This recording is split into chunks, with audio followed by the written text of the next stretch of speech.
watch a film, but how many of us would like to go beyond that? So, on this note, I would like to introduce our guest of honor, Mrs. Subha Das Mollick, ma'am. Mrs. Subha Das Mollick is a well known media teacher and a documentary filmmaker.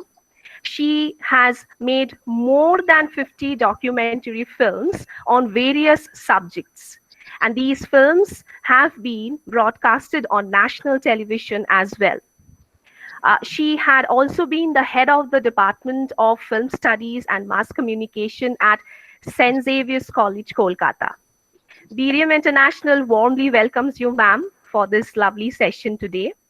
And now I will request our principal, ma'am, Vijaya Chaudhary, ma'am, to kindly say a few welcoming words to our guest of honor. Over to you, ma'am, VC, ma'am. Thank you. Thank you, Ananna. Yes. I think first and foremost, what I would like to say is Mrs. Dr. Subha Das Mollick ma'am is never actually an outsider. She's so close to our hearts that we always feel that she's one amongst us. Though she has such a big credential to her credit, she has so many credits, but still she's so down to earth a lady. I have hardly seen anyone who is really as nice and as soft as she is. So I don't think I'll make the process lengthy. I am sure children are waiting for her to give her bit. But really, ma'am, we are indeed honored to have you again with us. Not on a virtual platform, I think this is the first time, but otherwise also you have been with us when we had our other sessions. We welcome you, ma'am. And once again, I'll say we really don't feel that we have an outsider with us. We feel that you're one amongst us, and we actually have you in our hearts. Thank you so much, ma'am. Over to you. Thank Subha, you, ma'am. Mrs. Chaudhary, and thank you, Ananya, for the introduction. Yeah, and Thank you. for me also, it's always a big pleasure to interact with the BDMI students. I look forward to it. When I visited a couple of times your campus for the exhibition and other programs, it was really quite an eye-opener. Your students are very, very energetic and creative. So I'm sure they're going to enjoy today's session because we are going to make it a little interactive, and I'm sure the students are going to interact. Sure. Okay, so shall we start then, students? Please, ma'am. Yeah. Yes, ma'am. Sure, So ma'am. today's session is actually about movies. All right. So whether you call it reading or watching or whatever, it's about movies. Okay. Now all of you are muted. You can't answer me as such, but I think you can raise your hand. Is there a hand raising icon here in Google Meet or on in the chat box? You can answer. Okay. So my first question is that. How many of you watch at least one movie every day? You are media students. So how many of you watch at least, oh, Damayanti Gupta is saying yes. And so many of them are saying Yes, many students have said God. that. Okay, that's good. Okay, good.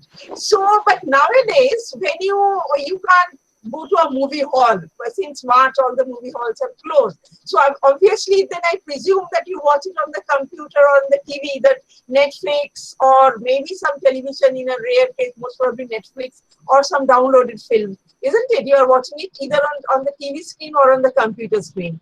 Isn't it? Now tell me that after watching a movie, I don't know whether you watch it at night or not, whether you watch it all alone or with your family. I don't know that. But after watching a movie, do you talk about the movie with anybody? Do you discuss about the film? Yes? They're all saying yes, ma'am. So, Right. okay, if you discuss about the film, then what do you discuss? What are the things that you discuss about the film? Let's hear a little bit of that. Yeah, there was somebody has said with family. So what are the points that you discuss about the film? Then you get into a discussion. Maybe you send WhatsApp messages or maybe over the phone or whatever. What are the things that you discuss? Let's hear. Ma'am, many of them have written it down in the chat box. Like Alicia has written about the plot. Okay. about the Uh, plot. All right, yeah, one person has written about the plot. Zoya has written about the characters. Meghna has written that she Plot, speaks yeah, about it the has got concept. plot, controversy, story, Right, story. right. Only it's new to us, the story and the character, the topic and the content about the characters, the concept, acting, story, basic story, content, concept, plot. Okay, okay. Hidden content also, plot, storyline, plot. Okay, okay, okay, okay, got it. All right. So you discuss, that means you discuss about the characters, you discuss about what happens in their life, which is the plot, and the basic storyline. These are the foremost things that come up for your discussion. Do you discuss the technicalities also, the camera work, the locales, the quality of the visuals, these technical things also do you ever discuss, or is it only the plot and the storyline and character? Because I'm asking this because you are media students. Okay, okay. Some have written dialogues. Some have written dialogues. One has written, I try to watch it twice. That's a very good habit. Actually, for a media student, you have to watch every film more than once. There is no getting away from it. Okay, fine. So yeah, you have written that sometimes these technical things also you discuss, but it's mainly the spontaneously what you discuss is the story and the character and plot. Because watching a movie is like witnessing other people's lives, isn't it? Getting into other people's lives and witnessing, being one with them, identifying with them and witnessing what happens to them. Okay, so that's mainly the main thing about watching movies. Okay, so movies tell you stories. Okay, so uh, now, but why are we saying that reading a film? Why is the today's topic? Why is it called? Why have we called it how to read a film instead of calling it how to watch a film? Okay.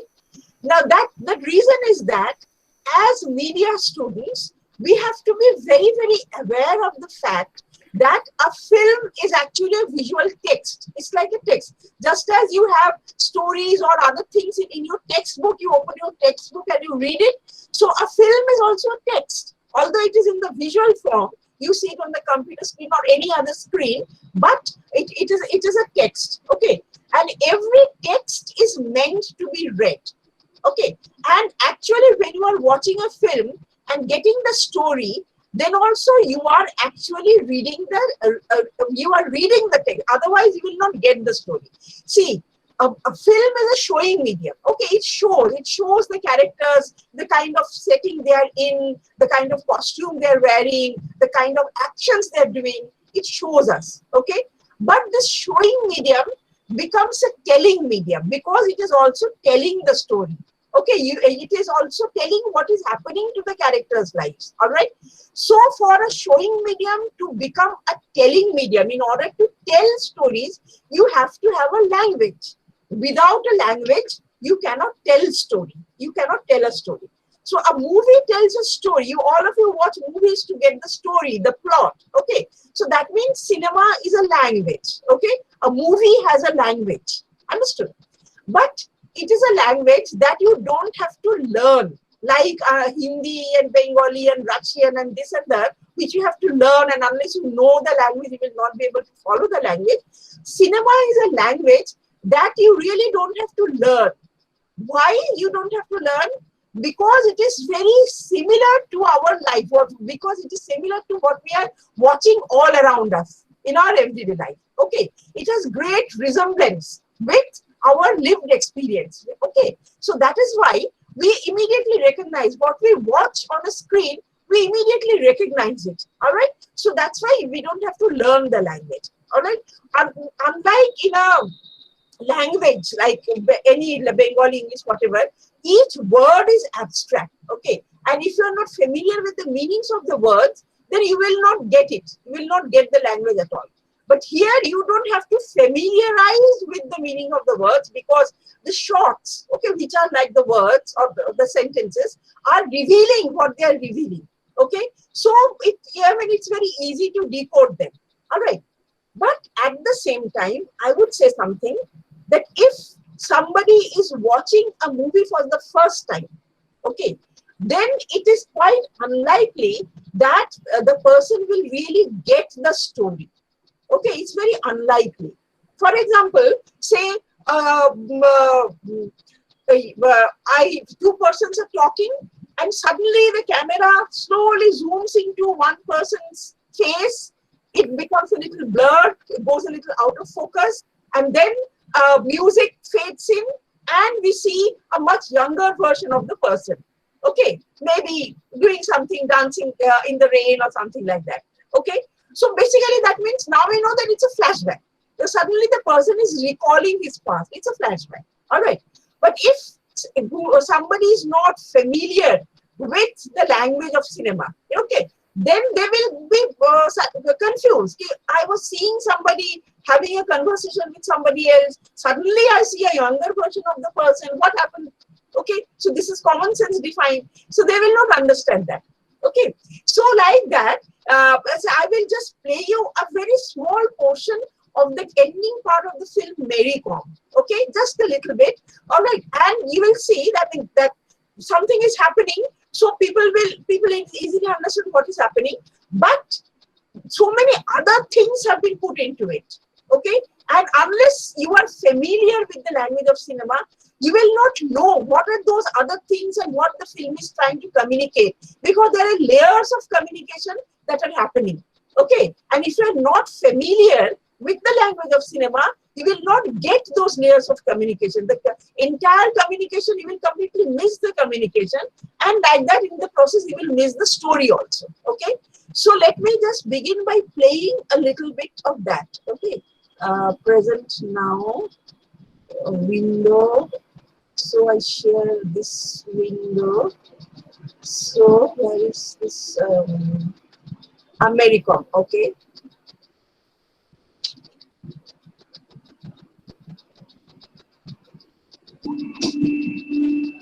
Okay, stop sharing. And I think, yeah, I'll have to share it again. No, I have to share it again. Uh, Window. Yeah, okay. Just a couple of minutes we will watch. Yeah, can you all watch the screen? Can you see the screen? Yes, ma'am. Yeah. Yes, Yes, ma'am. ma'am. Yes, ma'am. Okay. Okay. Yes, ma'am. But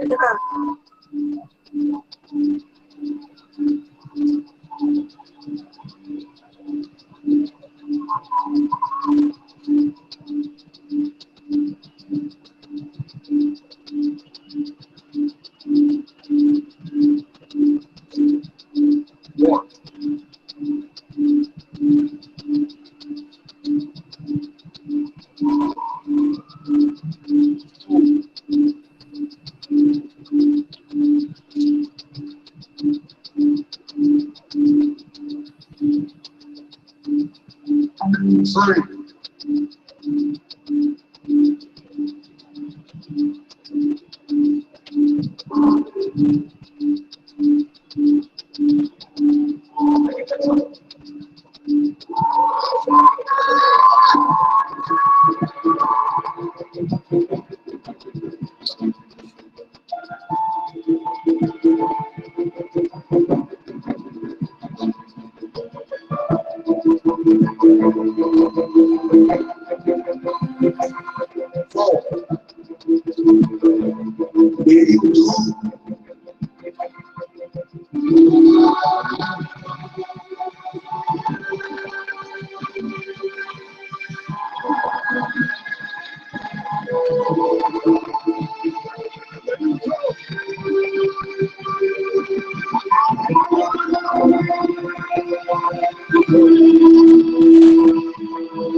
okay.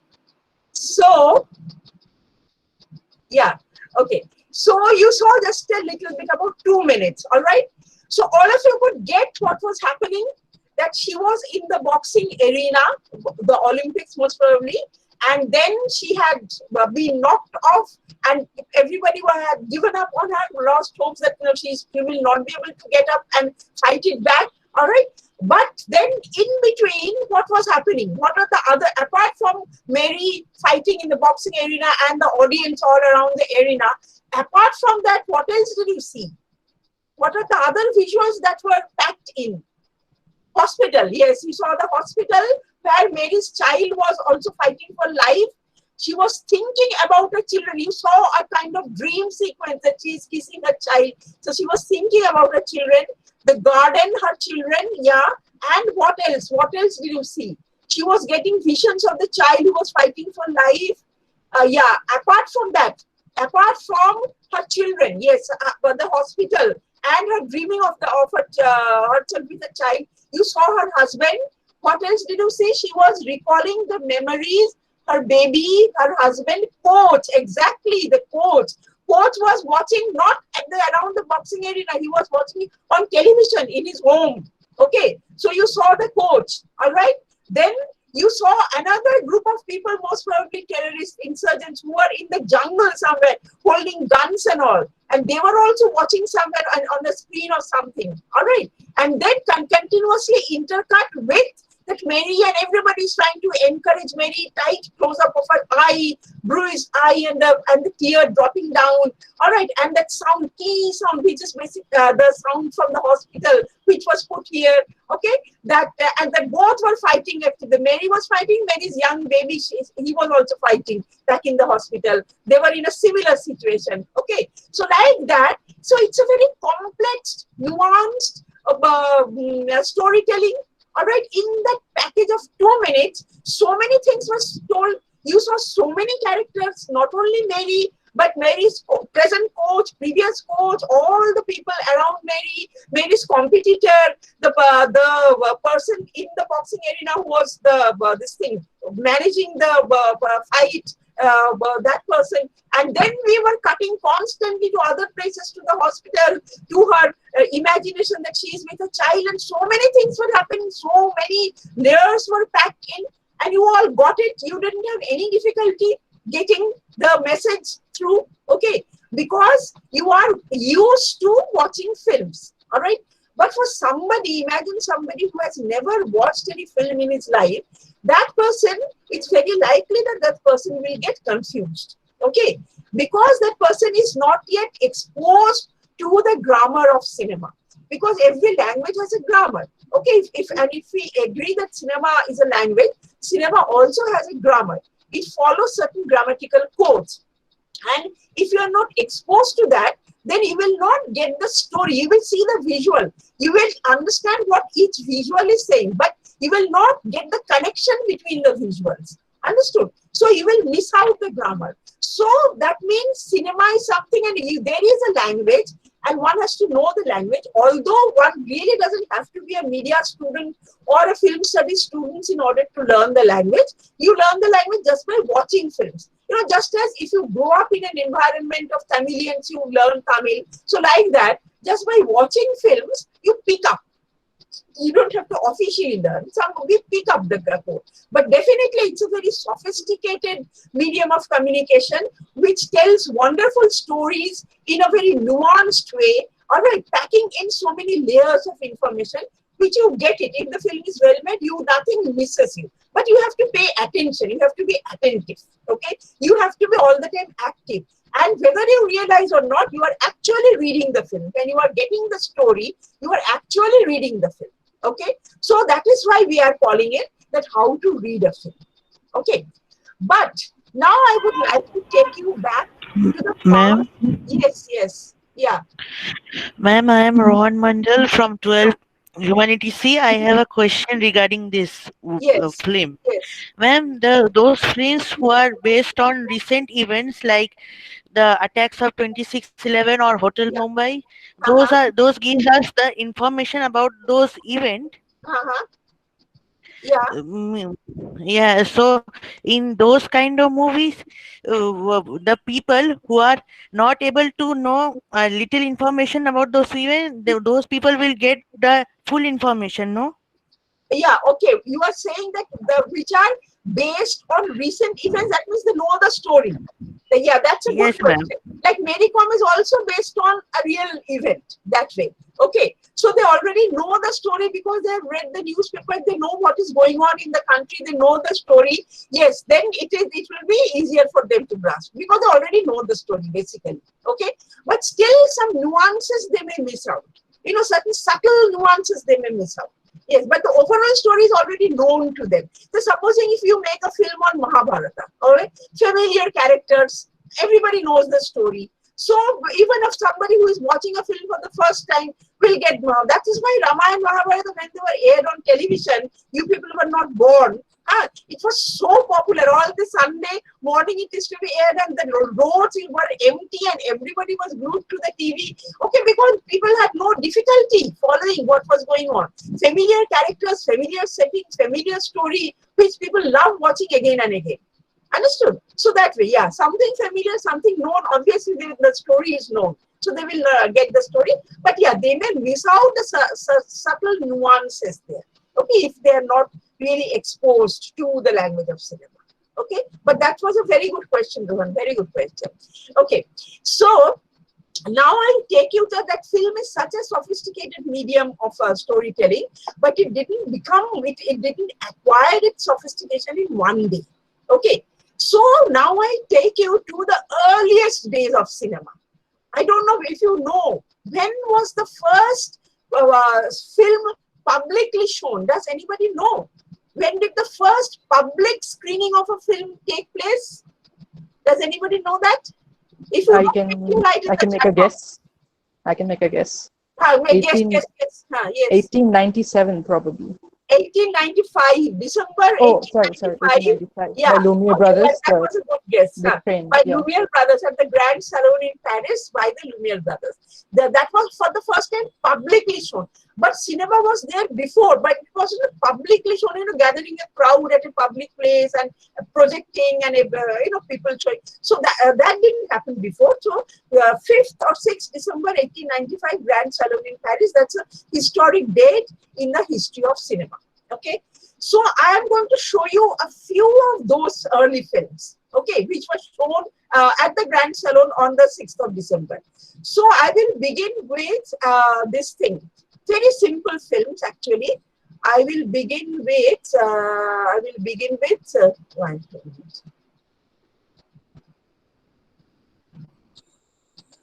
minute. Workers leaving a factory. Okay, so I will begin with workers leaving a factory.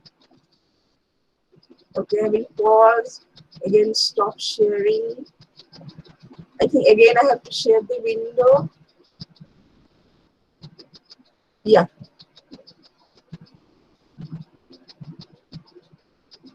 I'll start from the beginning. Yeah. There is no sound. Earliest film, so it's silent. No sound.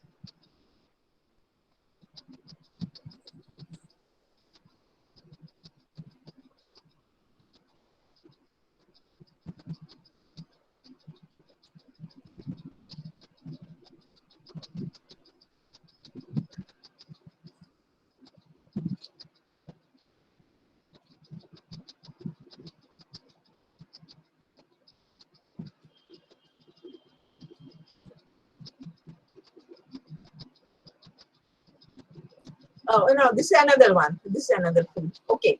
So what you saw was very simple. Okay. The door of a factory is opening.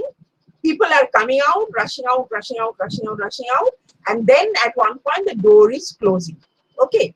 So this is called an actuality. Means something is happening in real life. The camera was taken there. It was placed there. The camera was put on. It was placed at a strategic point on a tripod. The camera was put on and we started recording whatever was happening. Okay. And it is just one shot. As you saw, there was no other, only the entire film is not only about a little more than 30 seconds, but it is, the whole thing is just one shot. Okay, because those days they didn't know, the idea that shots can be put together to tell something new, these things hadn't occurred to them. Okay, but even in the simplest of things that you saw, there is a beginning and an ending. How there is a beginning and an ending? The factory door opens is the beginning, and then the factory door closed is the ending. So even in this simple thing, they tried to integrate a beginning and an ending. That means they were trying to give something like a structure. They were trying to bring in the semblance of a structure here. Okay. But the problem is that in these earliest days, the film strip, they didn't record on video or like that. They actually loaded these film strips. I don't know if you have seen those film strips, celluloid film strips. Those were loaded onto the camera. Okay. So these film strips were small, and the camera would run, or the shot would be taken as long as the film strip would last. If the film strip got over, finish. That was the end of it. Yeah, reels. Yeah, reel. So reels were used to be small those days. Okay. So as long as that reel lasted, the film would run. Okay. After then, automatically it would get over. Okay.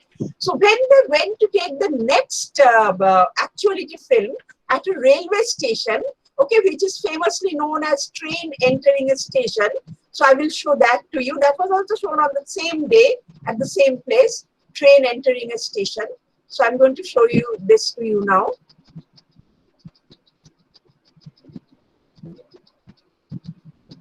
Yeah.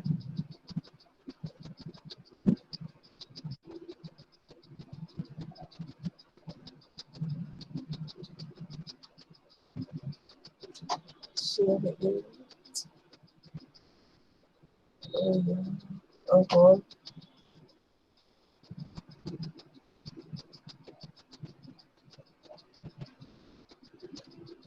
Yeah. So I'm playing it. See. Again, it's silent, obviously.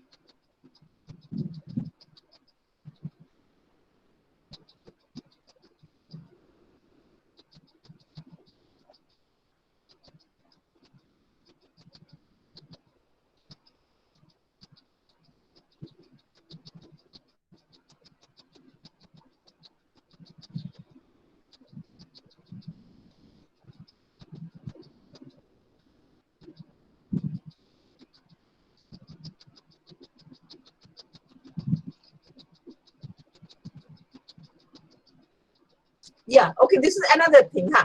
Now, in this train entering a station, what happened is that we could see the entry of the train very nicely, but the film reel got over, so the exit of the train could not be recorded.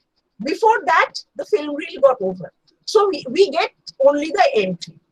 So when the Lumiere brothers were going around shooting this, collecting this actuality footage to be shown on the 6th of December, they tried to create a situation where they would get the culmination. The climax of the action would happen while the camera was rolling. And for that to happen, they realized that they had to manipulate the reality a little bit. Say, for example, this film, Demolition of a Wall, if they had to make sure that the wall would get demolished when the camera was on, they realized that they had to actually, like half cooking a thing, they had to half demolish it beforehand and then run the camera and do the finishing work, so that while the camera is on, the wall would fall like that and it will get demolished, raising all the dust and everything. Okay. So here somebody has recorded, and this person you see here, this fellow is one of the two Lumiere brothers. Okay. So this is, they are making the preparation. All right. And then you will see the demolition of the wall. Okay. So I play here.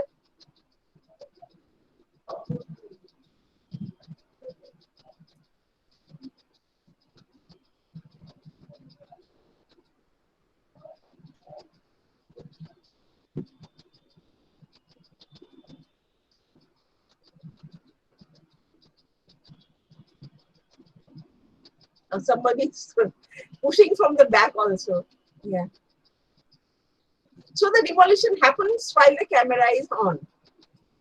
Okay, now see, something interesting will happen now.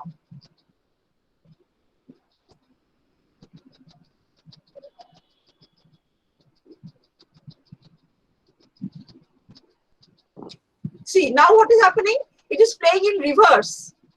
Okay, that means the same thing now they're playing in reverse. See? And again the wall will come back to its original form.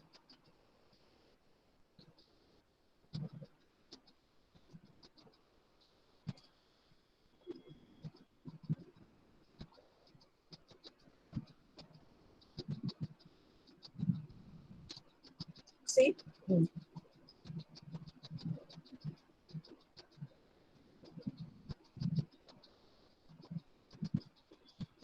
The whole thing we are seeing in reverse. Yeah. Okay. So this is the thing. Now, when we are seeing in reverse, it looks magical. I mean, that can happen only in cinema. In real life, something like that can never happen. Only in a movie that can happen. Okay, it's quite magical. But the Lumiere brothers didn't explore this magical potential of this medium because they thought that this medium is very good for recording events, for archiving, big events like, say, coronation of a king or a particular conference or a seminar or something important happening, a big match. It's very useful for that. But they didn't realize that this particular medium has a tremendous potential to create a magical spell on its audience. Although I must say that when on the 6th of December these films were shown, when the train entering a station was shown, people actually started running out of the hall because they thought that the train will run over them. It was so lifelike, so real, and they hadn't seen anything, any representation, any visual representation that was so lifelike that they actually thought that the train would run over them. Okay, so this itself had a magical effect on them. All right, it was like a big attraction for them. It had a magical effect. But the Lumiere brothers didn't explore these magical qualities further. Okay, but the urge to tell stories somehow was latent in them. And one film out of many films that they made, which are all actuality films, there is one film which, in one brief shot, a story is told. Okay, they try to tell a story. I mean, that is, in today's language, we say that is scripted. It's not an actuality, but it is scripted. Okay, so let us see that first. Ma'am, sorry to interrupt you. I mean, two students, they have asked you a question. One is Shonga and another one is Debaroti. If you could kindly see the chat box, ma'am. Okay, let me show this and then I will Yes, see the ma'am. Sure, replies. sure, What's sure. this?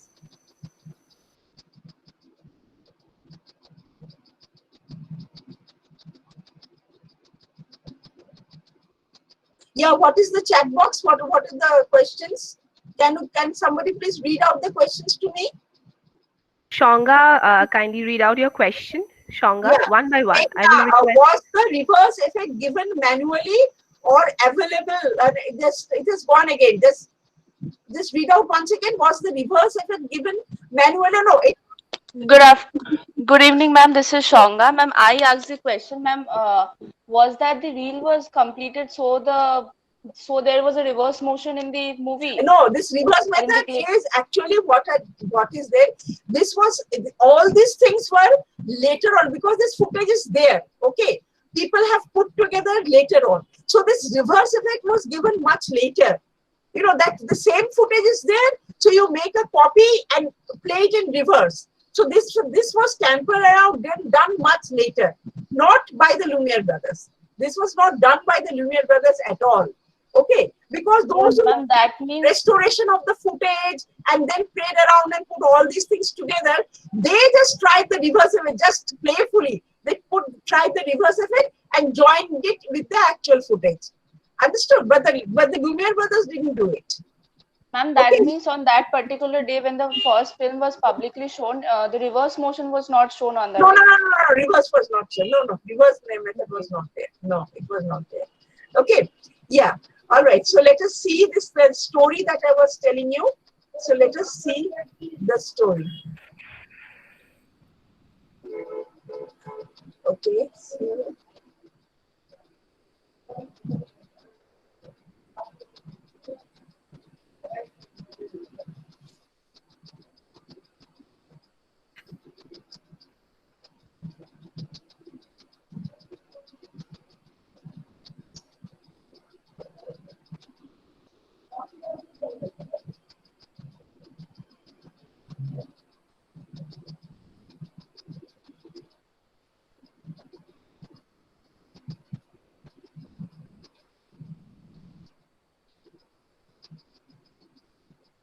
Okay. Oh no, this is another one. Huh? Yeah. Okay. So This is what a very simple story that a gardener is gardening. Putting water to the plants in the garden.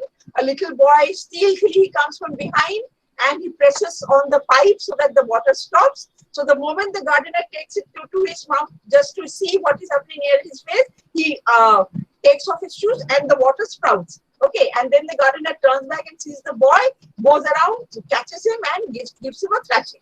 That entire thing, camera is static, the whole thing is one shot, and that entire thing is in about 30 seconds. This entire story is told. Okay, so obviously this is not actuality that was happening. They asked people to, you do this, you do that, ask people to act, gave them instructions, and then they did the shooting. So the first attempt at a comedy film, maybe the first attempt at storytelling. Okay, so this urge from the very birth of this medium, that urge to tell a story has always been there. But the thing is that in order to tell a story, the film reel has to be longer. If it is lasts just for 30 seconds, then one becomes very limited. So this technical drive was there to make the film reel a little longer.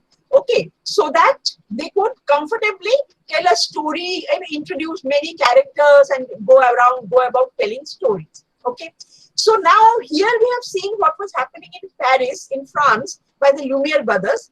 But similar thing was actually happening in America, in Thomas Edison's studio also. But the camera that Thomas Edison's studio had developed, it was called the Kinetoscope. The camera used by the Lumiere Brothers is called cinematograph. But the camera developed by Thomas Edison's studio, that was called the Kinetoscope. And the Kinetoscope is actually was much heavier. It was a much bigger instrument and it could not be taken out of the studio. Okay, so because it could not be taken out of the studio, initially at least, so that's why people were invited to the studio and they were asked to perform in front of the camera. Okay, so that's why the Kinetoscope, to begin with, didn't record actualities like the Lumiere Brothers. Okay, it didn't record actualities, it recorded performances. Performances of dancers, of boxers, of muscle men, different kinds of performances who came and performed in front of the camera.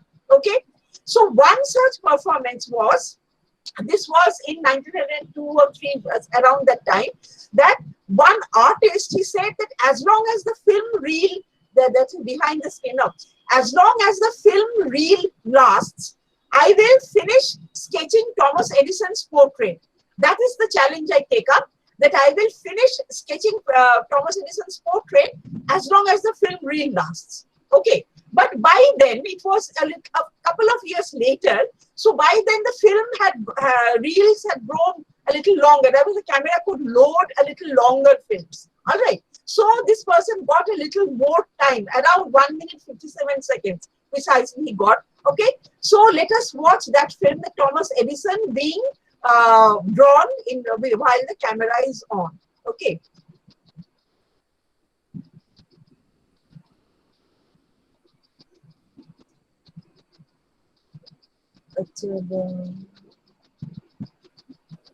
Edison means tester.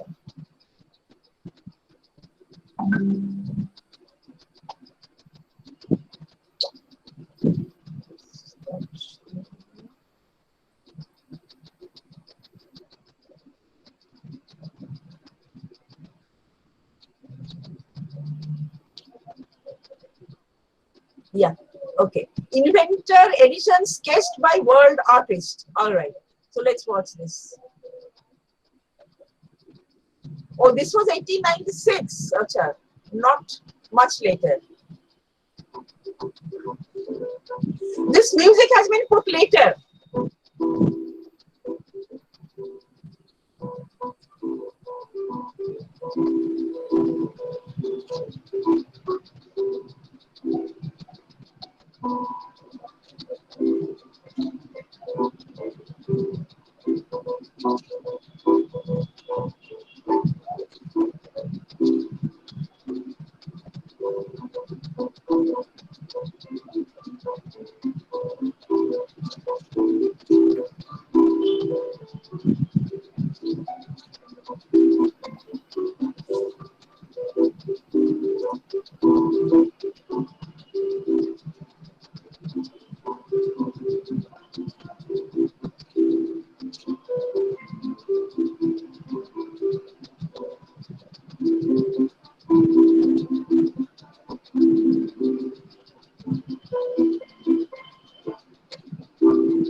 Okay, so he finishes in about 1 minute 33 seconds. All right, so he was able to complete the sketch. So he took up the challenge and he could fulfill the challenge because film reels had grown a little longer by now. Okay, so that was one. So now in the Edison studio, the camera started going on because they saw that where the cinematograph was going out and it was touring all over the world actually, and taking various kinds of images, recording various kinds of images, and this kinetoscope, because it was so heavy, it was being left out. So then they started taking the kinetoscope out, and one outdoor shot, which is like that actuality shot, they also did. So just one, one example I will show you, an actuality captured by the Edison studio by the kinetoscope. Okay, it is mess call.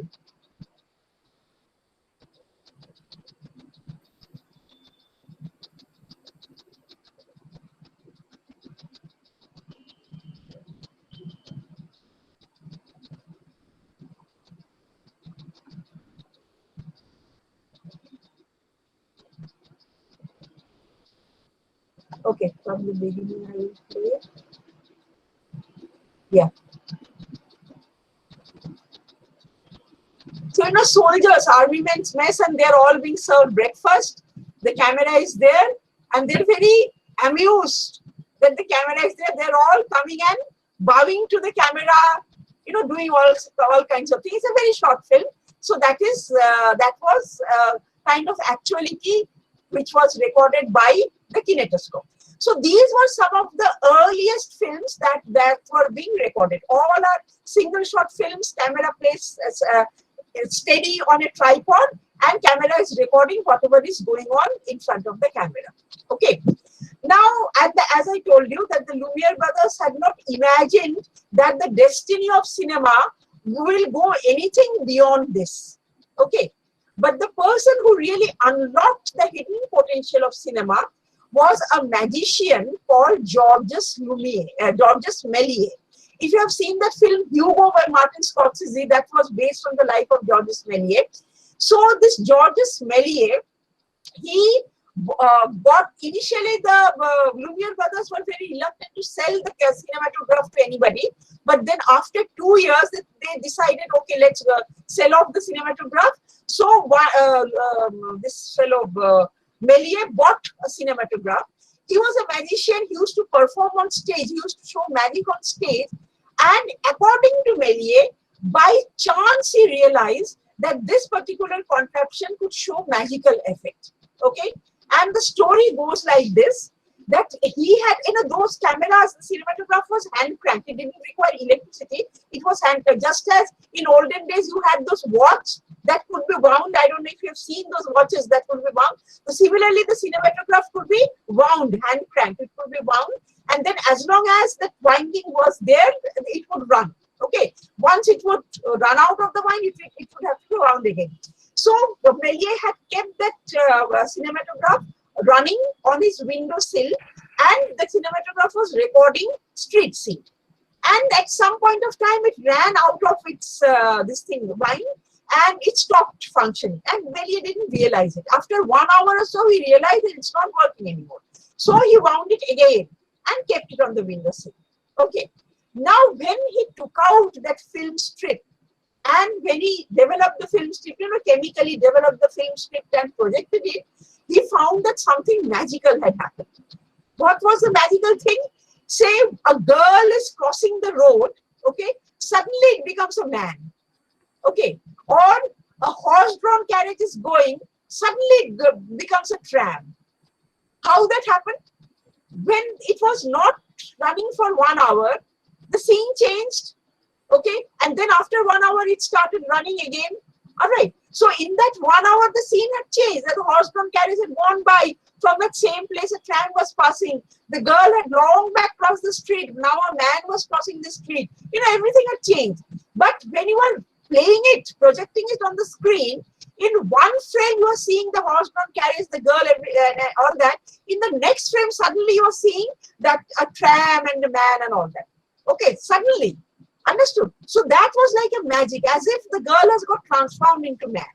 Okay, so then he realized that he could use this contraption to create all kinds of magical effects. All right, and he started making these films which were very different from the Lumiere Brothers' actuality or even the Edison's films. All right, so one of Melies' earliest films I am going to show you. Okay, it's a magic film. So you watch carefully and you will tell me that how has this magical effect been achieved. Okay, so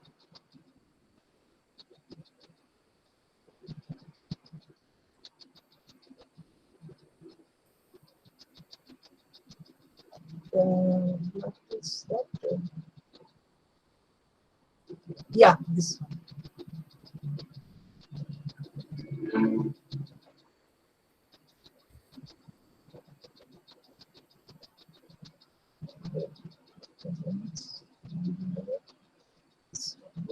So now watch carefully.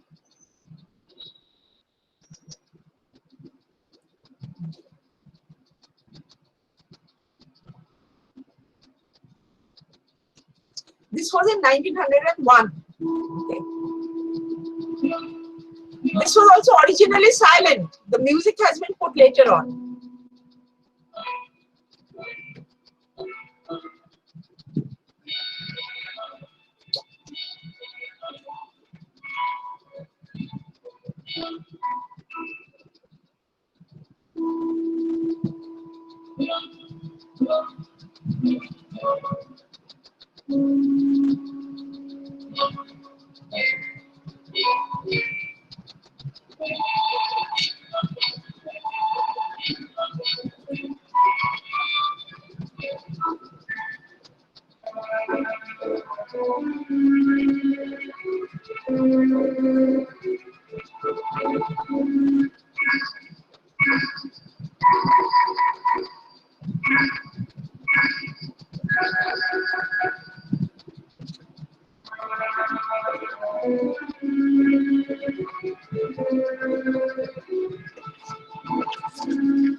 Oh, okay. So, yeah. So tell me, how has then this magical effect been achieved? It was Méliès himself, that person you saw who was blowing, he was Méliès. And he was blowing his own head, the rubber head, which was becoming big, and at some point it burst. Okay. So how did he achieve it? How did he actually do the shooting? Try to guess. If you're writing in chat, then show me the chat that you're writing. Yes, ma'am, I have written He one. stopped the Yeah, cranking for a few seconds okay. and Yes. placed the actors there, and then started Just cranking say again, it and again. then put it together in the Say edit. it again. Say it again. He stopped the cranking and stopped the frame rate. Mhm. So, and then he put the actors in place wherever he wanted them to be, and then he started it again. And when it was played together, it was already No, switched. not No? exactly. Not exactly. No. Somebody else guess? Somebody else guess? Ma'am, may I make a guess? Yes, yes, yes. Okay, he has merged two videos. The one Exactly. Huh. in which the head was growing, that Yeah. was added, and the bloating effect was achieved by making the camera go near the head. Okay. Very good. And Excellent. most Yeah. probably the smoke effect was effect, like a additional effect. No, that is because it's such an old film. Now we are getting the strobe effect. But you are Yes. absolutely right. Actually, we are seeing two films. When we see this film, we are actually seeing two films. You are absolutely right. So the one film is Melies blowing. That long shot, camera steady, he's blowing. Okay. In the background, the background is black. You might have noticed the background is black. There is nothing. He's just blowing, blowing, blowing. Okay. Then that head growing bigger has been shot separately against a black background, and that bigger thing has been achieved with the camera going closer and closer. Because those days zoom lens was not there, so the camera had to physically go closer in order for the image to get bigger. Okay, and all these expressions Melies is doing. All right, so that was shot separately. So we have two separate negatives, and then you put the two negatives together and make a composite positive. People will not know that it's a second shot because in the second shot the background is black, and here also deliberately the background has been kept black. So black will merge with black, and people will think that, oh, the head is there and the initial head that is put is a rubber head. Okay, that is a rubber head. But then later on when it is, and at that point you are right, the camera had to stop. You know, the rubber head was put, so the camera had to stop, and then again the rubber head was taken away and it was blown and all that. Okay, so the camera stopping for a while, and the rest is actually superimposition, rather double. You can call it double exposure or superimposition. Okay, so that way the effect was achieved. All right. So this sort of magical, lots of these magical effects Melies used to do, and he took stories that had magic in them, like Trip to the Moon. One of the very famous films by Melies is Trip to the Moon, which it's a long film. I mean, long in the sense 12, 13 minutes long.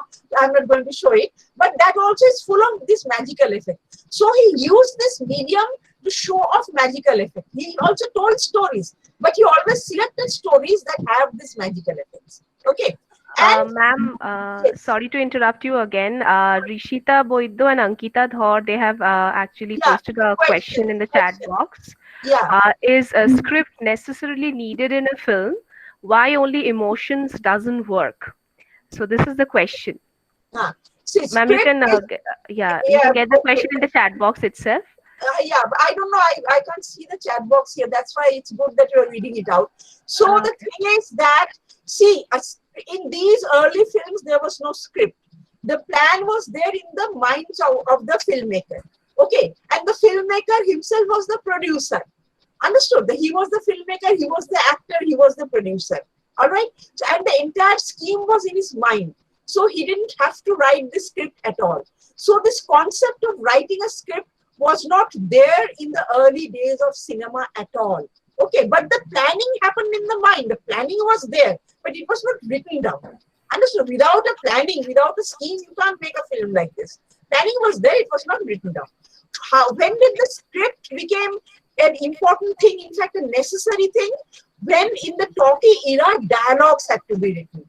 Because the script was given to the actors, they had to learn the dialogues. Okay, they had to understand what they had to do and what they had to say.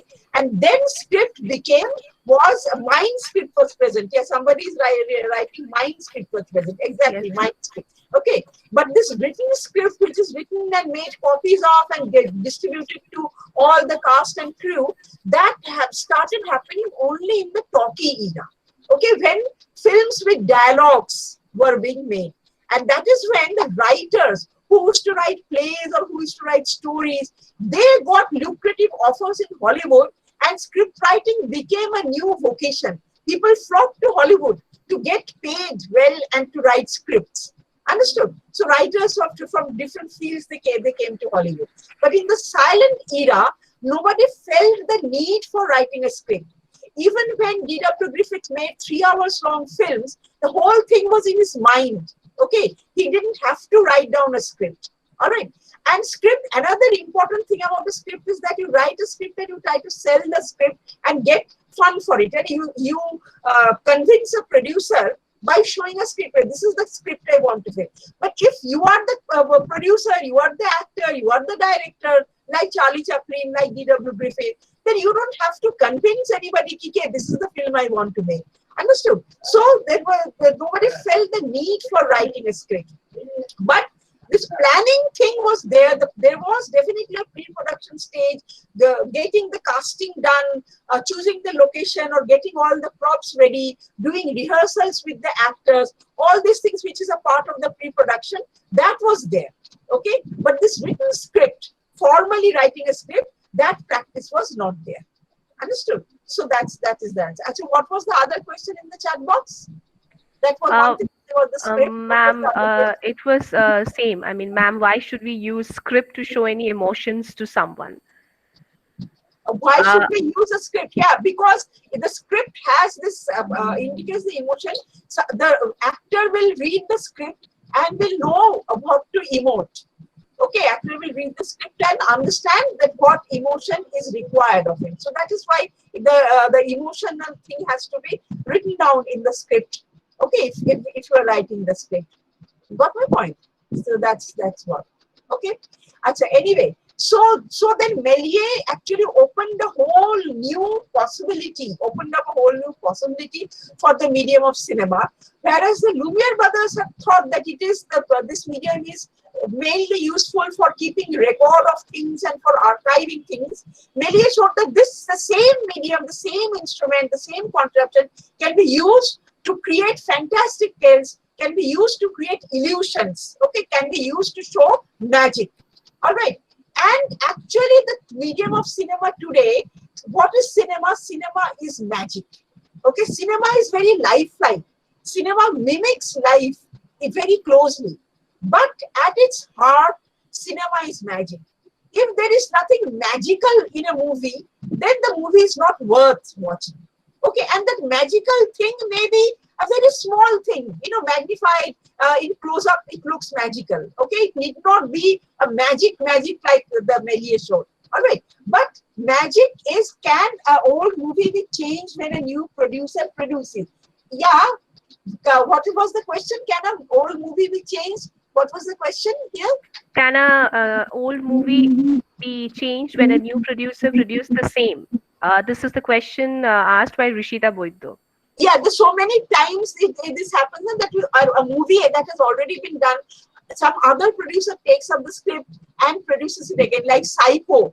Alfred Hitchcock's iconic film Psycho was produced once again, but it did not have the charm of the original. Okay. Similarly, Sholay was produced by once again by Ram Gopal Verma. Okay, he called it Aag, I think. Ram Gopal Verma's Aag. But everybody has heard of Aag. Everybody remembers Sholay. So making an iconic film all over again, people have done it, but it doesn't work. It doesn't work. The original thing is good. Okay. Right. So that's the thing. Particularly if the original thing really becomes popular and captures the people's imagination, then making a remake is very risky. The remake can't reach anywhere near the original. Okay, but supposing the original thing is, say, Mother India.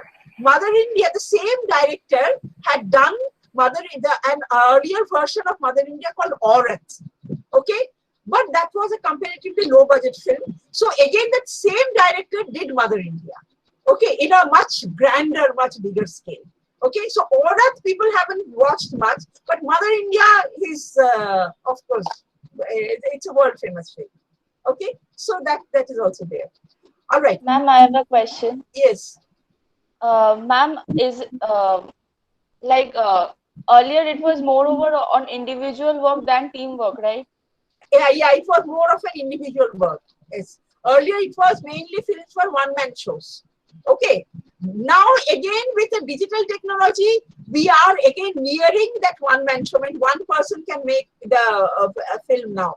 But if you're making a commercial film to be released in the movie hall, I don't know if you wait for the credits to roll and end rolling, you will see about 200 names rolling.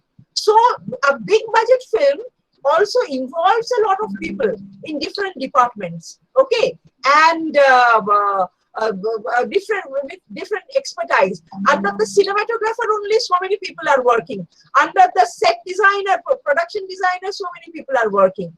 Okay, then there is the sound recordist is there, the makeup man is there, the set, the costume designer is there, and so many departments, and in each department there are so many people. Okay, so it's a big teamwork. But in the digital thing, if you are doing this at home with a digital camera, then you can now pull off a one-man show also, like it used to happen in the earlier days.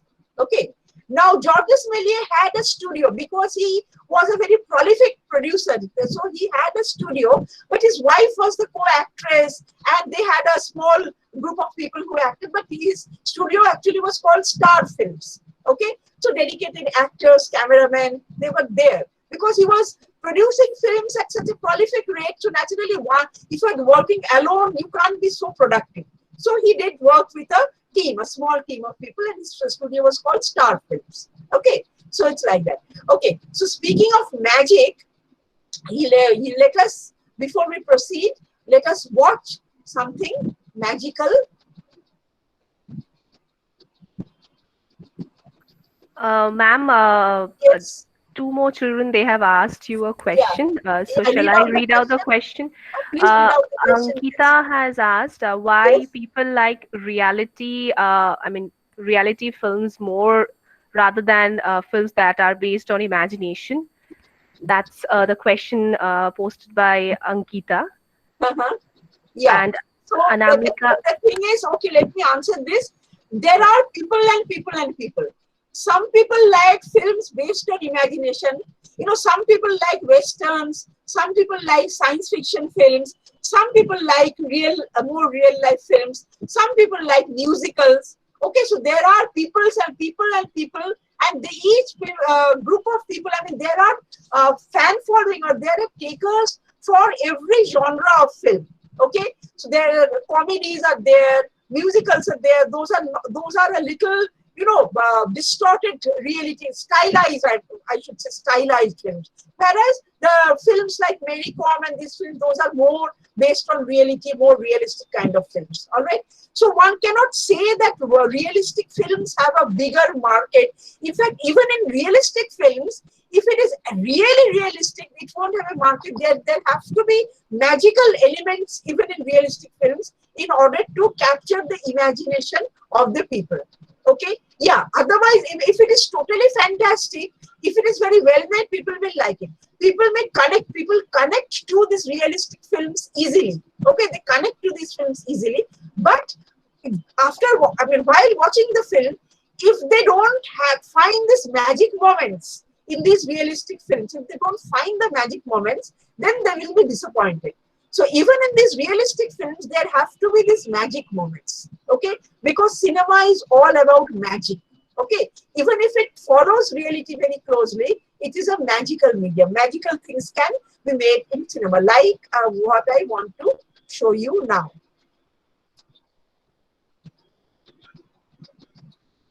Yeah, what was the other question before I start showing? What was the other question? One was yes, ma'am. Anamika, she has asked, the music was added to the silent movie later, then yeah, was yeah, a huh. longer reel required or the same length of the reel was used? No, the same length of reel was used. Same length of reel. Music was tailor-made, composed according to the length of the reel, and it was added. Longer reel was not required. Same length was used. Okay. Yeah. Okay. So speaking of magic, now let us watch this.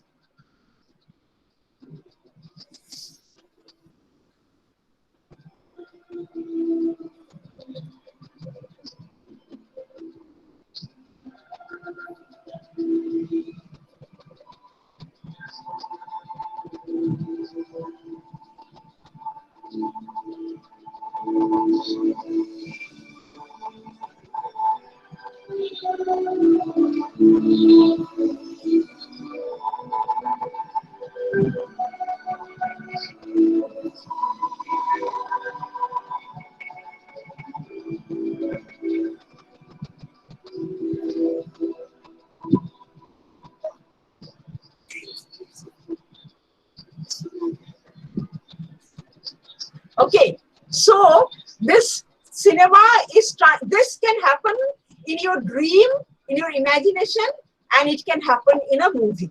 Okay, that's why George Melies said that in his Star Films, in his studio, that was the place where dreams were made.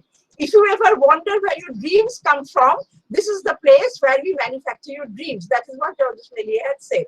Okay, so cinema can capture your dream, it can manufacture a dream for you.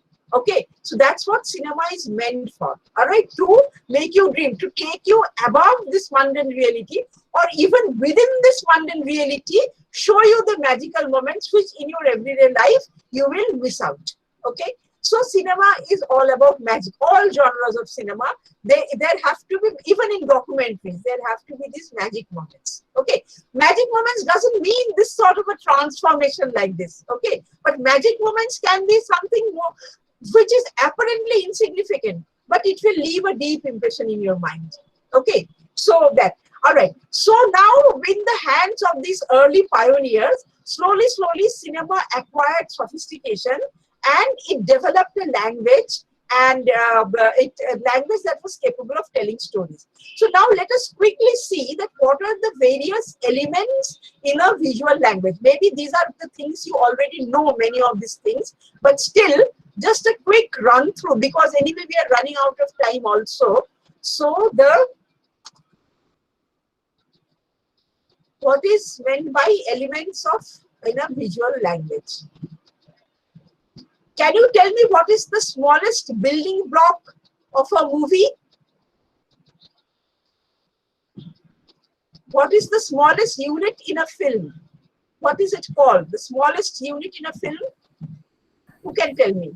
Class 12 students, I suppose you know this. You have done this in class Frame 11. and shot. One person is saying frame, another person is saying shot. So you make up your mind. Is it a frame or is it a shot? Is it a frame? Is it a shot? Who will tell me correctly?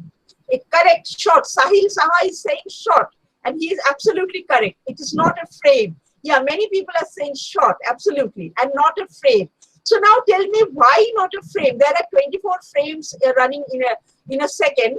So why frame is not a smallest unit? Why shot is the smallest unit? Who can answer me quickly?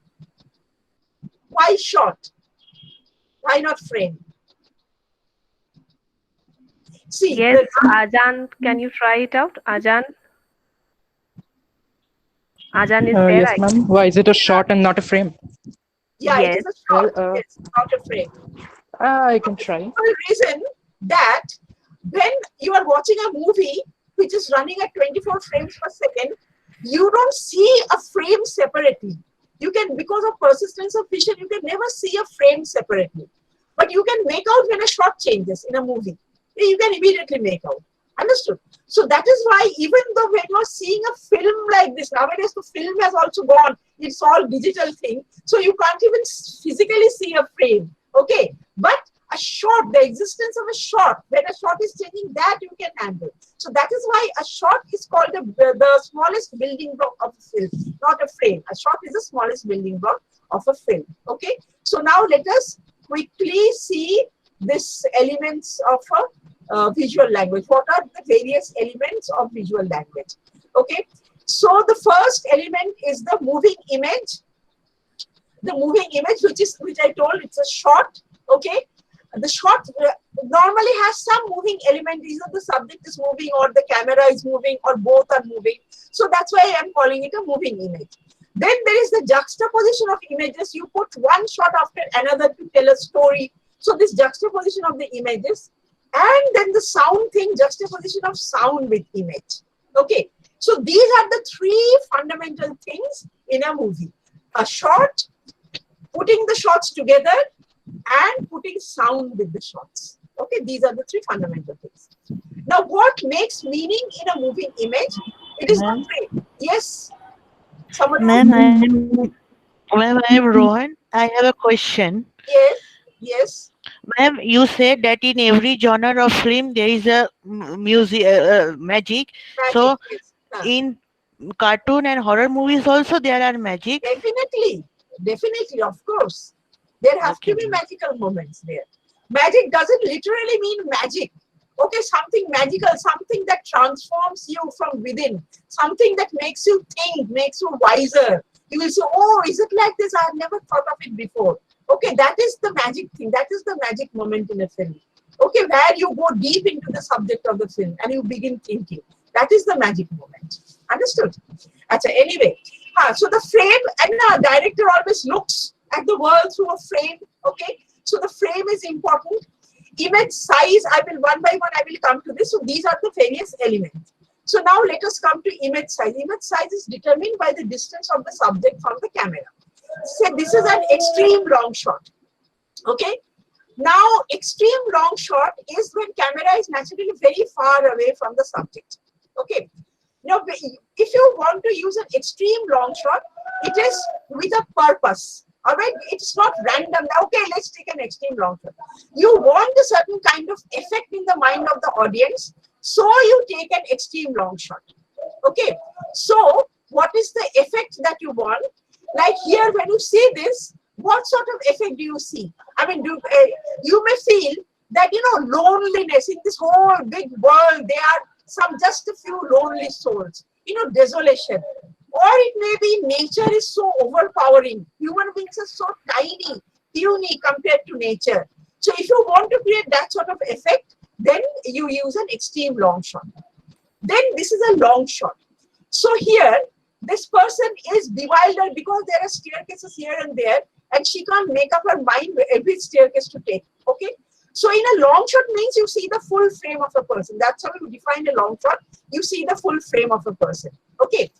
And when you take a long shot, then you put the person in context of his environment. You know where the person is. You put him in context of his environment. All right. So when you want to put him in context of his environment, you have to take a long shot. Okay, like this. This is a long shot because then we immediately know where they are. Okay, we see the surroundings also. Apart from seeing the characters, we see the surroundings also. Take this particular shot that this man is hiding behind the pillar. Now, without a long shot, supposing he had taken just a close-up, we would have never known that he is hiding behind the pillar. The fact that he is hiding behind the pillar, and you know, when that car in the far distance, the people sitting in the car cannot see him, we wouldn't have got that unless this would have been unless this was shot in a long shot. Okay, so it had to be shot in a long shot. So it's a conscious decision on the part of the filmmaker and the cameraman that what image size to take. This is a mid long shot. Okay, then this is a mid close up. This is a close up. Close up is always very dramatic. It shows the details. Okay, this is a close up. This is also a close up. Okay. This is an extreme close-up, just one eye. In Mary Kom, you saw the extreme close-up of Mary Kom's closed eye and the tear dropping down. Okay, so this is an extreme close-up. All right, and this is also an extreme close-up. So these are the various image sizes possible. From extreme long shot to extreme close-up, you can have various image sizes. Okay, these are also called magnifications. All right, this is also an extreme close-up. Okay, then the next thing is choice of lens. Choice of lens. Okay, so without a lens, there is no picture taken. Okay, so the lens, now lens come in various shapes and sizes. All right, so there are thin lenses, there are thick lenses. So the lens above, thick lens, that is a wide angle lens because the focal length is a short focal length. Whereas this this particular lens has a long focal length. Okay, this has a long focal length. So this is a telephoto lens. So the focal length of the lens determines what kind of image it will take. This is the basic physics of image formation. Okay, so all of you know that. The image is basically an inverted, diminished real image formed at the on the photosensitive surface of the camera. Okay. So now with a telephoto lens, you can get a close-up from a great distance. Okay, telephoto lens, the focal length is large, so the lens also has to jut out of the camera. Okay, it has to jut out of the camera. So telephoto lens looks like this, and you can take from a great distance. You can take a close-up. Now the characteristic of the telephoto lens is that only the subject is in focus. The Ma'am, foreground and the background are out of focus. Okay, so that is a telephoto lens. All right, that only one plane is in focus. The foreground and background are out of focus. Okay, so that's the characteristic of it. Like here, the only one flower is in focus. The other flowers in the background are out of focus.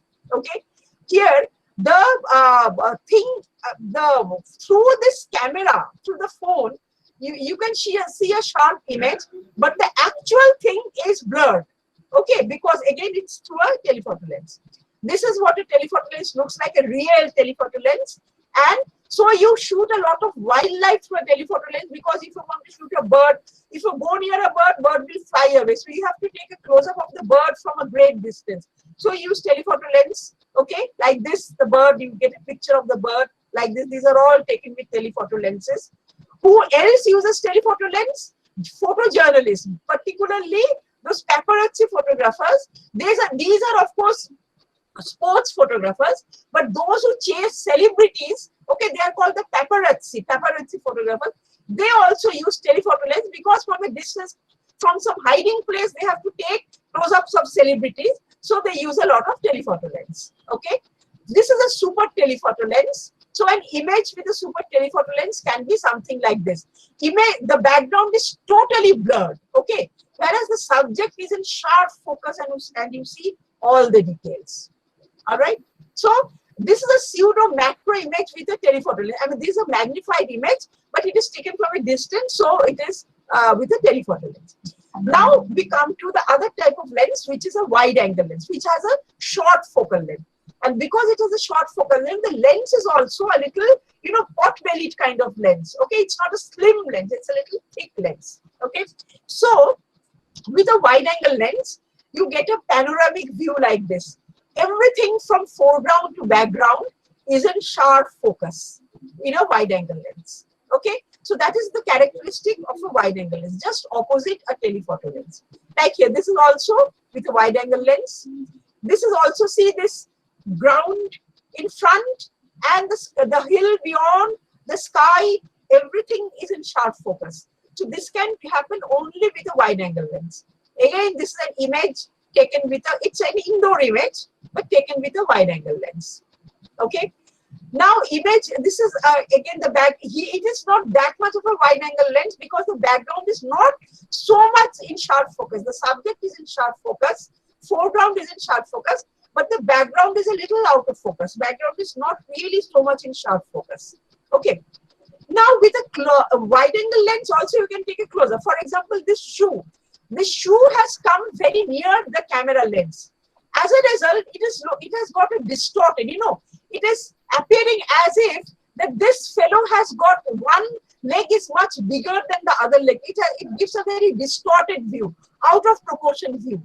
Okay, everything is in focus. There is no lack of focusing. Okay, but there is a distortion that is happening.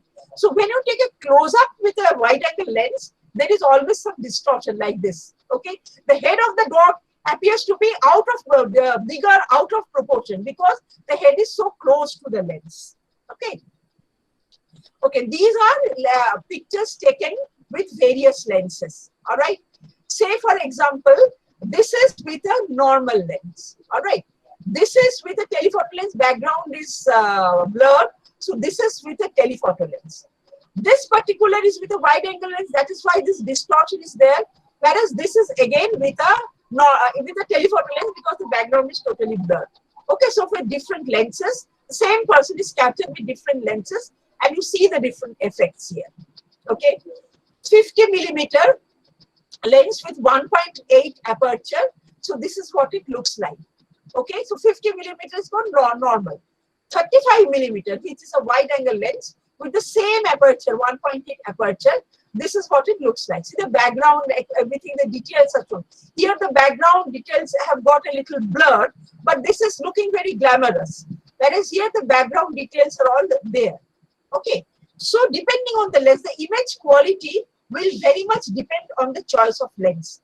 And what kind of visual effect you want, you will choose your lens accordingly.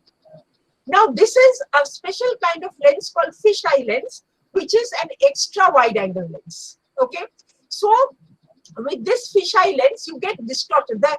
Here, see, the buildings are looking tera, but they are not tera. They're all straight. But the lens has actually made the buildings tera because it has caused a distortion. Okay, this is also with a fisheye lens, which is an extra wide angle lens. So when you use fisheye lenses like this, you may like to show, a mentally deranged person's point of view, his perspective, which is always a little distorted perspective. So then you can use wide angle fisheye lens to show a deranged person's perspective of the world. I mean, this is just one example I'm giving you, that when you might like to use a fisheye lens, it has to be with a cause, it has to be with a reason. Okay, so these are all with fisheye lens. Okay, the next thing is camera angle, where you place the camera. Okay, the one in this extreme left here, this is the camera is kept at a low level, and so this is called a low angle shot. You are looking up at your subject, low angle shot. Here the camera is at more or less the same level, so it is an eye level shot, and here the camera is higher than the subject, so it is a high angle shot. Okay, so you can have a low angle shot, you can have an eye level shot, you can have a high angle shot. When would you take a low angle shot? When you want to enhance the personality of the character, then you take a low angle shot. Okay, and when you want to look down upon somebody, then you take a high angle shot. Okay, so these are the various angles you can keep the camera. If the camera is really high up, it's a bird's eye view, and if the camera is really at the ground level, it's a worm's eye view. Okay, like you see the worm at the ground level, you see only the feet, you don't see anything else. So that's a worm's eye view. Okay, like this is a bird's eye view. All these drone shots, helicopter shots, drone shots, those are all bird's eye view shots. This is literally a bird's eye view shot.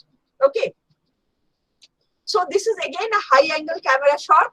This is a low angle camera shot. This is a low angle camera shot. This is another low angle camera shot. This is also a low angle camera shot. Okay, depending what part of the action you want to capture. Okay, here this is a flower. A small camera, most probably GoPro or something, has been put just below the flower. So you see the flower from a perspective that you would perhaps never see with your naked eye. So the camera can reveal details, camera can reveal angles, the world, the way your maybe eyes will not see. Okay, this is an eye level shot. When we shoot children, normally we stand and shoot children, and we end up taking high angle shots of children. But when we shoot children, we have to kneel down and come down to their level so that we get eye level shots like this. Okay, this is again an eye level shot of Sean Connery. All right, so that was the camera angle. So that means in a shot you have the frame, that is the composition. You have the image size, whether it is a close-up or long shot or extreme long shot or whatever. You have the choice of lens. You have the camera angle. Okay.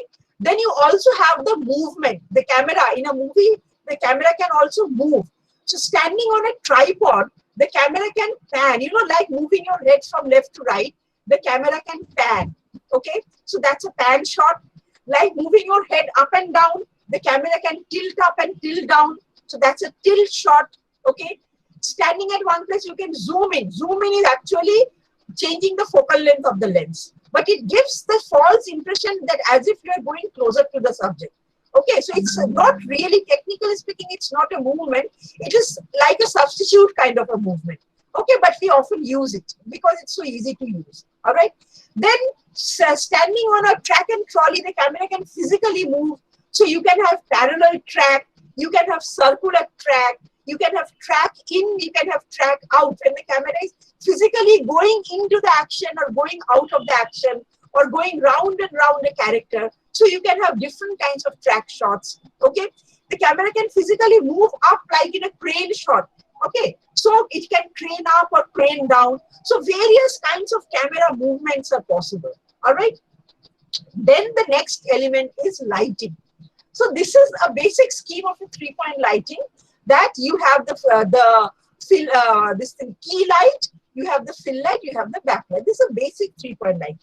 But you can also have dramatic lighting like this, where the main a strong source of light is behind the person, because of which we are getting a rim lighting kind of effect. Okay, the light is bouncing off his hair and off his shoulder, and it is creating a kind of glamorous effect. But there is some light in front also. That's why you see the details of his face also.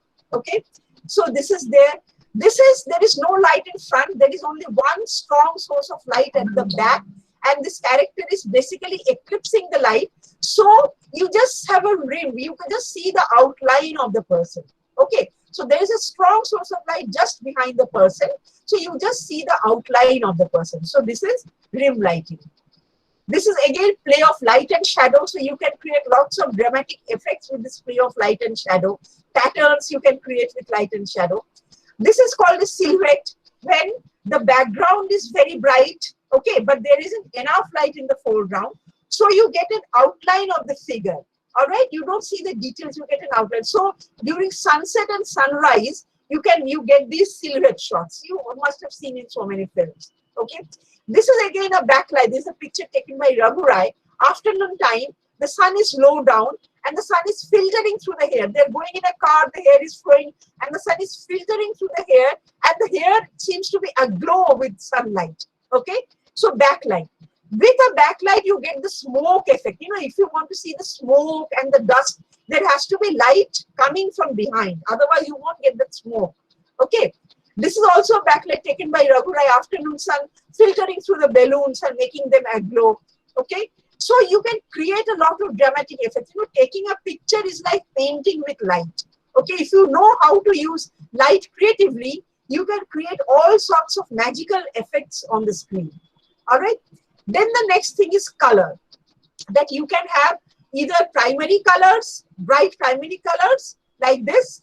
In Indian films, normally you have this bright primary colors, okay, or you can have muted colors. Sometimes this color scheme is more of orchard and brown and like that, gray. It's composition. You don't see bright primary colors here.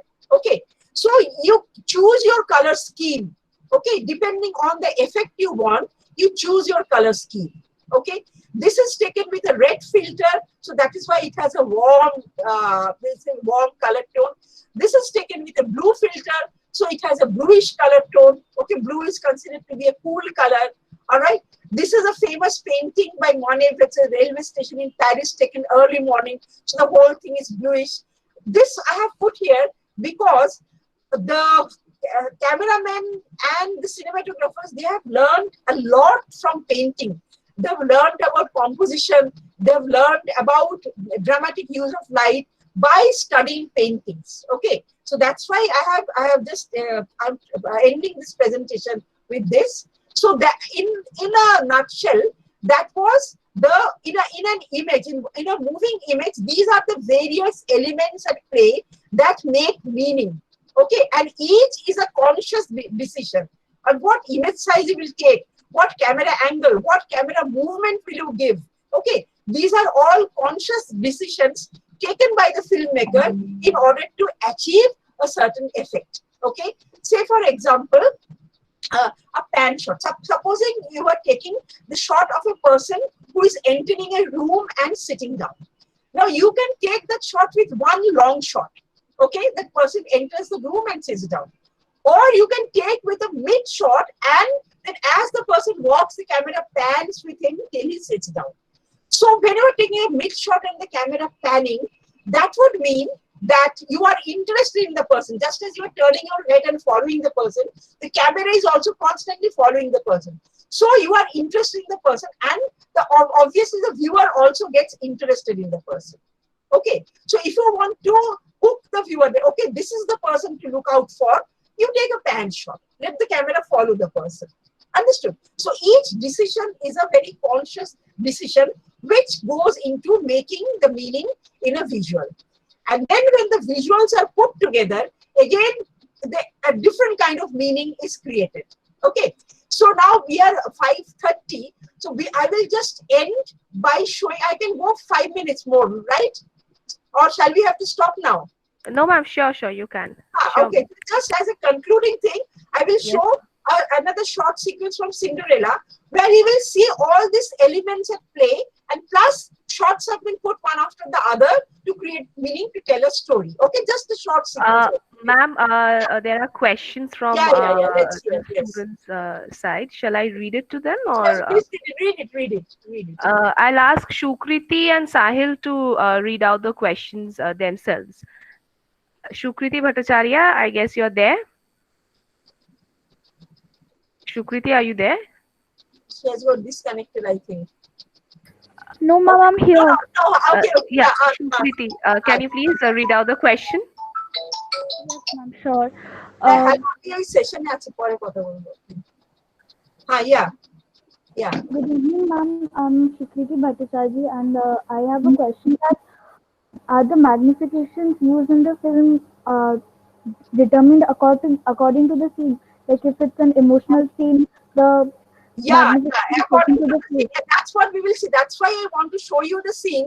You yourself will tell that why a long shot has been used here, why a close-up has been used here. That's why I want to show you the scene. Okay, depending on the demand, on the narrative strategy, depending on the story that you want to tell, the magnifications are there. So that's why I want to show the scene. Okay, so what was the next question? Thank you, ma'am. Sahil is there? Sahil Shahak? Sahil, are Yes, you ma'am. there? Yes, Please ma'am. read out the question. Ma'am, my question was, is fisheye lens shot same as paranormal shot? What is? What? Is the fisheye lens shot same as the panorama shot? Panorama? No, not at all, not at all. Fisheye lens Because shot it was always, looking similar. no, but fisheye lens always creates distortion. Panorama shot doesn't create distortion. Okay. Okay, fisheye Ma'am, lens sorry always to creates distortion. intervene. Ma'am, What? sorry to intervene, but he said that paranormal shot, not No. paranormal. He is paranormal. You asked paranormal or panorama? What did you ask? Ma'am, Paranormal. panorama. Panorama. What he meant I'm is really panorama. Panorama shot. Okay. Really sorry, ma'am. Yeah. Okay. So let's see the scene, and then you will realize that why how the filmmaker takes a decision to take shots. Okay. So I will Cinderella except. Okay. So we'll continue with Cinderella.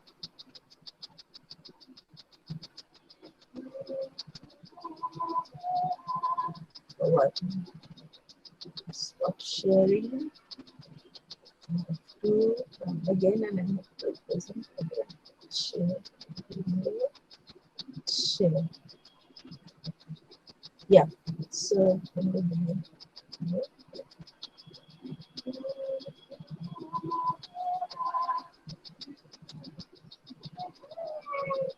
this is a mid shot.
This is an extreme long shot.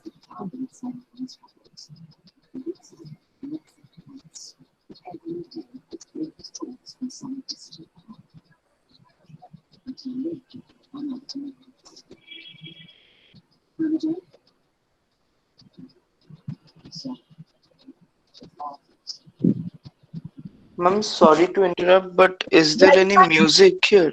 No, there are dialogues here you can't hear, right? You can't hear that. There are some dialogues here you can't hear the No, dialogue. ma'am, we can't hear it. Or in the earlier part, there was just somebody singing very, very out of tune. Okay, There weren't any dialogues as such, but that girl was singing a totally out of tune song. That was the only thing on the soundtrack. Okay, but now there are some minimal dialogue. So basically, this farmer has come to give the news of her father's death. This is Cinderella. He has come to say, because Cinderella used to wait for her father, that the father will come back from distant land, bring things or send letters, etc. So now this fellow has come. He has brought news about father, but it is the father's death news he has brought. Okay, so minimal dialogues. Anyway, so I will just tell you these things.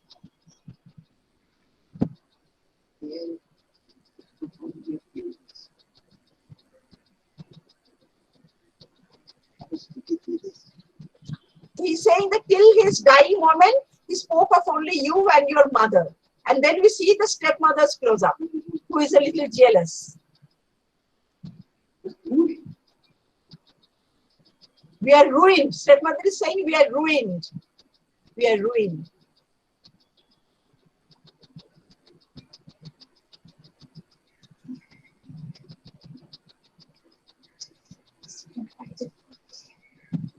I said it must have been very difficult for you. And so this is a high angle shot.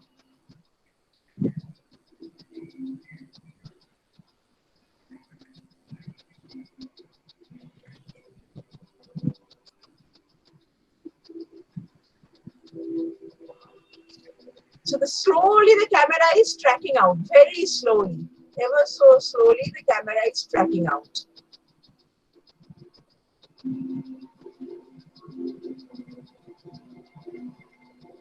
There is music playing now.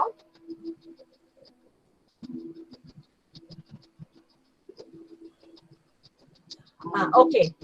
Okay. So, yeah. So that was one small scene from Cinderella. Now I will begin with the end.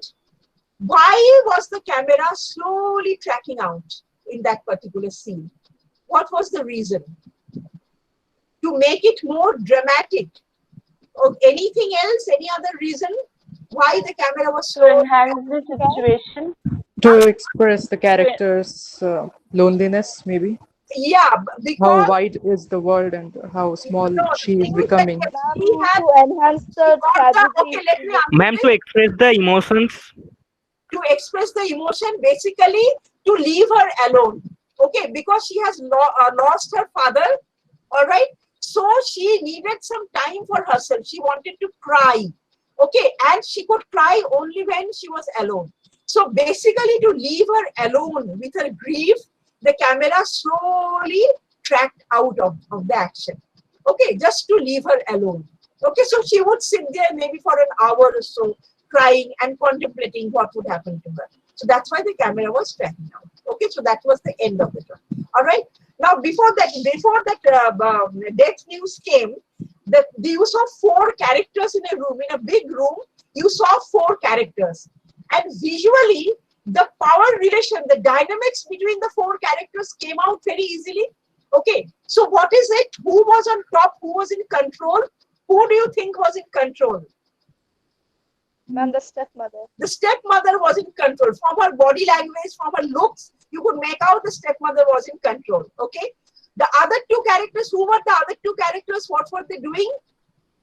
What There were was Ma'am, a the sister. stepsisters were making fun of Cinderella who was working. No, one was drawing. See, one was drawing. Yes, ma'am. She was Okay, One singing was one drawing was Cinderella. her singing a mother's very out portrait of and tune the other song. one was singing. Yeah, one was singing a very out of tune song, and one was drawing. So they were doing kind of artistic activities. Okay, and what was Cinderella doing? She was doing the household chores. Household Clearing work. the table and this that. Dress wise also, okay, because costumes are also bearers of meaning. The other 2 mothers, stepmother, and the 2 daughters were nicely, properly dressed. Cinderella was in a kind of tatter. She was bare feet. She wasn't even wearing shoes. And in a cold country, normally you don't see a bare feet. Okay, she was bare feet. All right. So that brought out the costume, brought out Cinderella's status in the family. That she did not enjoy the same status as the other people. All right. So the costume and the setting, though they also bear meaning, they also convey meaning. Okay, so from these costumes and all, we can easily make out that Cinderella has a lower status. Okay, and the stepmother tried to play a prank. Stepmother had a cat, Cinderella had a pet mouse. So the stepmother wanted the cat to catch the mouse. That's why she quietly dropped the biscuits. Okay, so that the mouse would come to eat the biscuit and then the cat would come and catch it. But Cinderella was smart enough, so she quickly came and she took the biscuits away, and the mouse could run into that den, and the cat chased it and then crashed against that thing. Okay, so the mouse was safe. All right. So basically, that cat and mouse game also we saw. Now Cinderella, even though she was enjoying a lower status, she was not. She had not surrendered to that. She had an agency. I mean, she could decide things. Okay, she could take control of her life. Okay, how do we know? Because that's why she quickly observed that, okay, the biscuits are down, and she quickly picked up the biscuits so that the mouse wouldn't come.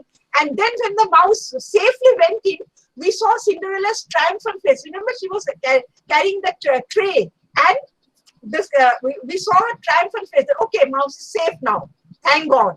Understood? So that way. So Cinderella, even though she has been pushed to a corner, but she still has an agency. She still can determine her own fate. She still has that agency.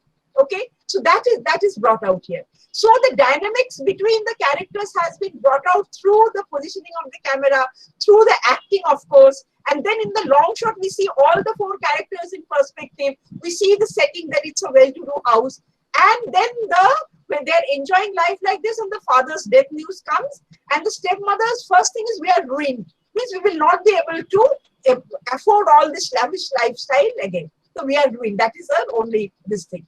And Cinderella is grieving, and the camera leaves her alone to grieve for her. To grieve for her father. All right. So therefore, visually, there are some minimal dialogues here.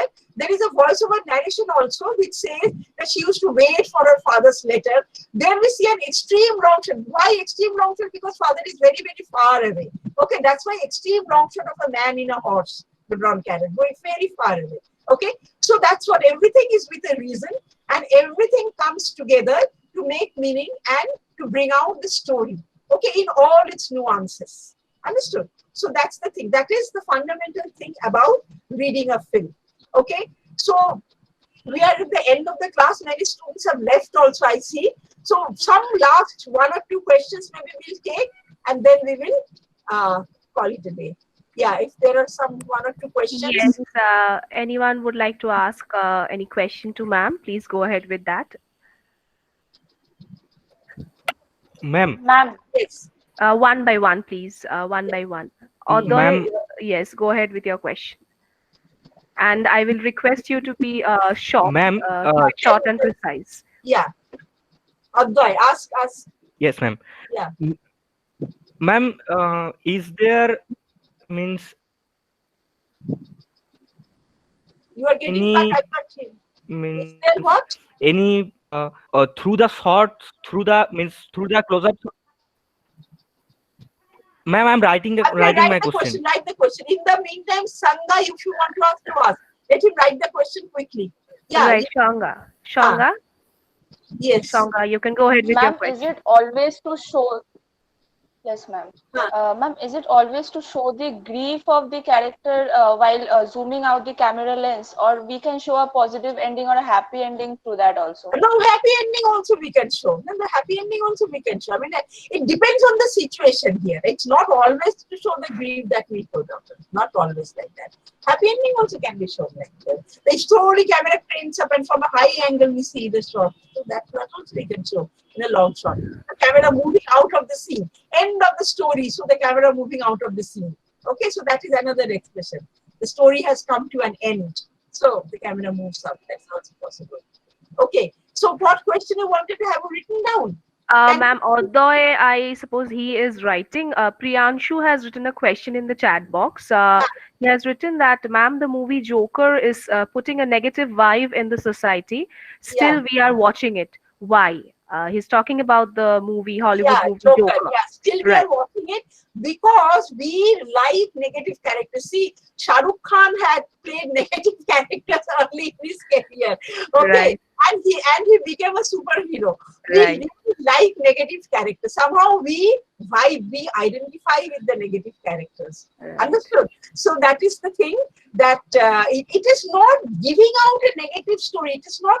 It is showing the negative. It is showing the person's failures and the struggles. But we still watch it because we actually vibe with it. Okay, apart from the aesthetics and the fact that it is well played, well, very good acting and all that, apart from all that, we basically vibe with them because most of us are strugglers. Okay, we are not heroes. We worship the heroes, but we identify with the strugglers. Okay. Ma'am, although he has written the question, I suppose he could not frame it properly. He said that is there any rule that we are always supposed to express all emotions in a close-up shot? That is his question. No, there is no, see, in cinema, there is no written rule like that. Okay. But yes, if you want to show, somebody is, the tear is about to trickle down, if you show a close up, then the audience, a close up always has a very dramatic effect on the audience. Okay. But you can show it in some other way also. You can show from a distance also, the person is wiping his tears and turning his face away, turning her face away from the camera, looking out, holding the grill and looking out. That way also you can show. There are ways and ways of showing. Okay. So, like I'll tell you that a very important difference between the written, other language and cinematic language. Other languages have a dictionary. Okay, dictionary has thousands of words, maybe 10,000 words or more. All right, and you play with those words to create sentences, and sentences make meaning. In film, there is no dictionary. Every time you pick up the camera and start making a film, you are creating your own language and you are adding to the dictionary. So that earlier question was then when the remakes of popular films are, so remakes are Right. also recreation. You are creating a new. So every filmmaker is creating his own language. Okay, Right. he's not borrowing from a pre-existing dictionary of language. Every filmmaker is creating his own language. That's why every filmmaker has to have some creative element in order to be a filmmaker. Okay, so there is no written thing like that. You always show sorrow like that, and there is no. Sometimes it becomes a convention. Okay, but then you can always break the convention. Okay, Right. that's what reality is. We do have a huge gap between something. Ma'am, Yeah. Yes, Rohan. ma'am, I when you are showing the lens, you are showing the how the focal length and Yeah, is placed and how the image is formed by that focal length. Ma'am, yeah. means in filmmaking process there is a little of use of science also. Of course, filmmaking is a techno art. It is Okay, out ma'am. and out technology. I mean, if you haven't taken up science, you cannot get admitted in the cinematography course in FTI or SRFTI. If you haven't done physics, you cannot take up sound in FTI or SRFTI. Okay, filmmaking is out and out a technology dependent art. Okay, you have to master the technology. So there is a lot of physics in filmmaking. What are you saying? Yeah. Uh, all right. So any other question? Any more question? Ma'am, I Excuse had me, one ma'am, I had a question. question. Yes, Yes. go ahead with that, Last please. question. And we will just keep it short and precise. Yeah, yeah. Yeah. Okay, ma'am. Ma'am, my question was there any specific reason that high angle lens was used when Cinderella was closing the door? Yeah. High angle lens is. I think that is a if because if the camera was just beside her, the fact that because father had given a tree or a twig or something for her, that wouldn't have been visible. So from the high angle was a more advantageous position to show Cinderella the door and the thing that the father had given. Okay, that wouldn't have been shown from if the camera was just behind Cinderella. So that's the reason that it was a more advantageous position to show all the details in one shot. Thank you, Okay, ma'am. yeah. Okay, so we call it a day then. Yes, I suppose the students they are satisfied with the question answer round, or any other question is there? I guess no. Ma'am, that was a wonderful session, and I'm sure that the students they have enjoyed the session thoroughly. and especially the class, I mean, the senior secondary students, that is class 12 students, they could easily relate with the topics that I have already taught them, the Yeah. visual elements that you have spoken about and shown them thoroughly. So it was an immense pleasure, ma'am, to have you among us today. And we will be looking forward in the near future. Again, we are going to have such sessions again in the near future. Okay. And thank you so much, ma'am, for squeezing out time from your busy schedule and helping us out to read a film. Thank you Okay, so much, thanks, ma'am. thanks a lot. Thank you, I ma'am. hope Thank that you so you much. heard and learned something. Okay, so all the best. Happy Thank viewing you, ma'am. of Thank films. you, ma'am.